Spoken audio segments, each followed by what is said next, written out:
আসসালামু আলাইকুম, আপনারা দেখছেন আইএসবি নিউজ বাংলার সাথে আছে আমি এমডি ইমরান তাহির। আজকের প্রতিবেদন থাকছে নওশাদ সিদ্দিকী কিন্তু ইটাহারি অধিকার সভা থেকে কিন্তু প্রকাশ্য মঞ্চ থেকেই বললেন যে এসআইআর নিয়ে কি রাজ্যে যেটা চলছে, এসআইআর নিয়ে কিন্তু সাধারণ মানুষকে হয়রানি করা হচ্ছে, আতঙ্কিত করা হচ্ছে। হয়রানিটা করছে কারা এবং আতঙ্কিত কারা করছে?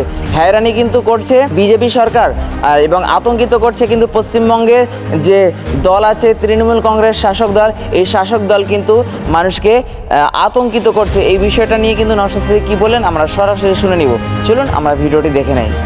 সংবিধানে ফান্ডামেন্টাল রাইটসের কথা বলা আছে, শিক্ষার আমাকে রাষ্ট্রকে দিতে হবে, আমি অসুস্থ আমাকে চিকিৎসা রাষ্ট্রকে দিতে হবে, আমি অভুক্ত আমাকে খাবার রাষ্ট্রকে দিতে হবে, আমার মাথার উপরে ছাদ নাই ছাদটা রাষ্ট্রকে করতে হবে। এটা যেমন বলা আছে 51 এ ধারাতে সংবিধানে বলা আছে ফান্ডামেন্টাল ডিউটিসের কথা। আমারও কিছু বক্তব্য আছে, তাহলে আমি জাতীয়তাবাদী নাগরিক হব। তো ওই ডিউটি হিসাবে আমি আপনাদের বলি, এসআইআর এর নামে অযথা আতঙ্কিত করা হচ্ছে, আমাদেরকে হয়রানি করার চক্রান্ত করছে। আতঙ্কিত কারা করছে? তৃণমূল করছে। আর হয়রানি চক্রান্ত কারা করছে? বিজেপি করছে। তাহলে আমাদের কাজ কি হবে? না আতঙ্কিত হওয়া, আর হয়রানির শিকার যারা করতে এসছে তাদের জবাব দেওয়া। দেখুন, আজকে বিএলআরদেরকে মুখ্যমন্ত্রী বলছে এই করবেন না, সেই করবেন না, হ্যাঁ করবেন না, তান করবেন না। যে নামগুলো কে তুলেছে ভাই, অবৈধ নামে যদি তুলে থাকে কে তুলেছে? এই বিএলআরই তো বুথ লেভেল অফিসার। তো এরাই আগে তারা অবৈধ নাম ঢুকিয়েছে। এবার তুমি হাত দিয়ে কাটো। যেটা ভয়ের কারণ হচ্ছে দি ভোটার বা ডাউটফুল, এটা আমাদেরকে নজর রাখতে হবে। আমরা বলেছি প্রয়োজনে ইসিআই ইলেকশন কমিশন অফ ইন্ডিয়াকে আমরা সহযোগিতা করব।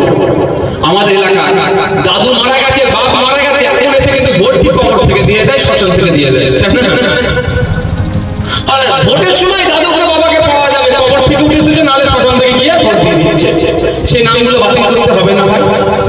ইটাহার আমার বাড়ি মালদাতে শহরে উঠে চলে গিয়েছে, ওখানে ভোটার কার্ড বানিয়েছে। একটা তো ভাই ডিলিট করতেই হবে, এটা তো অসুবিধা কোথায়? ইটাহারও থাকে, কাজের সূত্রে মহারাষ্ট্র চলে গিয়েছে, ওখানে ভোটার কার্ড বানিয়ে ফেলেছে। একটা তো ভাই ডিলিট হবে, এর অসুবিধা কোথায়? অসুবিধা যে জায়গাটা সেটা হচ্ছে কি, প্রথম কথা হচ্ছে আতঙ্ক। আমাকে আতঙ্কিত করা হচ্ছে, ঠিক যেভাবে সিএ এনআরসি আতঙ্কিত করেছিল না, সবাইকে তাড়িয়ে দেবে, কজনকে তাড়িয়েছি ঘরের ভাই একটু বলবেন। আর আমি কি বলেছিলাম? অমিত শাহ বাবার কথা নয়, একটাও ভারতীয়কে বলেছিলাম। আমি কিন্তু মামলা সুপ্রিম কোর্টে করেছিলাম সিএনআরসি নিয়ে, এটা মাথায় রাখবেন। মোদি আমাকে টাকা দিচ্ছে, বিজেপি আমাকে টাকা দিচ্ছে, আর আমি আবার বিজেপি বিরোধী মামলা করছি। কি দিনকাল করলো ভাই, বলছি না টাকা দিচ্ছে, আর ওদের প্রত্যেকটার বিরুদ্ধে আমি যে মামলা করেছি, এই আপনাকে ওয়াকাফের বিরুদ্ধে মামলা করেছি, সিএনআরসির বিরুদ্ধে মামলা করেছিলাম, কিন্তু ওরা আমাকে টাকা দিচ্ছে, ওদের টাকায় ওদের বিরুদ্ধে মামলা করছি। বেশ ভালোই চলছে, বলো খেলা। যেটা সমস্যা, সংখ্যালঘু ভাইদেরকে সব থেকে বেশি ভয় দেখাচ্ছে, সংখ্যালঘু ভাইদেরকে আমি বলবো আতঙ্কিত হবে।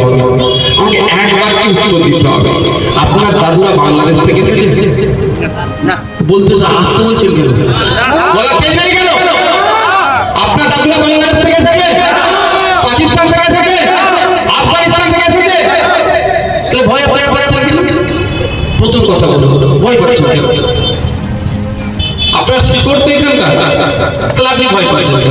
আপনার ভয় যদি লাগে একটা জায়গা আপনি শুনলেন, সেটা হচ্ছে ডকুমেন্টসের নামের বানানগুলো আছে।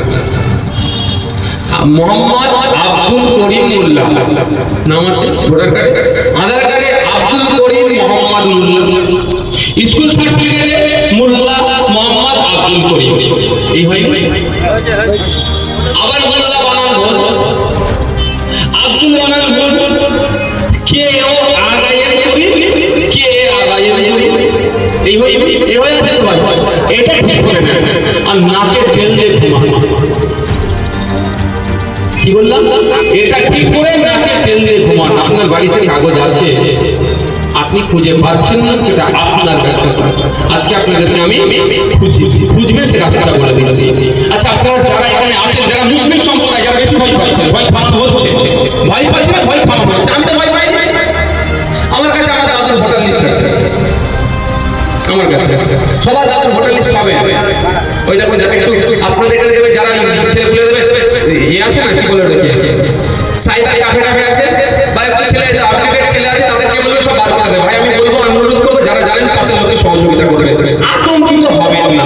এটা মাথায় রাখবেন যে আপনার দাদু ভারতের দেশকে স্বাধীন করার লড়াইয়ে যুক্ত ছিল, এটা মাথায় রাখবেন, আতঙ্কিত হবে না। আমাকে যেমন একটা খুনের মামলাতে দেখেছিল সিআইডি, জানেন আপনারা তো, আমি হাজির হয়ে গেছিলাম। আর একটা মামলাতে দেখেছিল হাতে কম্বল নিয়ে হাজির হয়ে গেছিলাম। ধরে ধরে ঠান্ডার সময় ধরেছিল, জেলে থাকতে হবে, কিন্তু মনে তো কনফিডেন্স আছে, আমি ফোন করিনি, ইশারায় কিন্তু আমাকে ফোন করতে বলিনি, আমার কতদিন আটকে রাখে, আমার কনফিডেন্স আছে। তো আপনার দাদু, তোর দাদু, দাদুর কবরে শুয়ে আছে, আপনার কনফিডেন্স কেমন আছে? ভয় কেমন?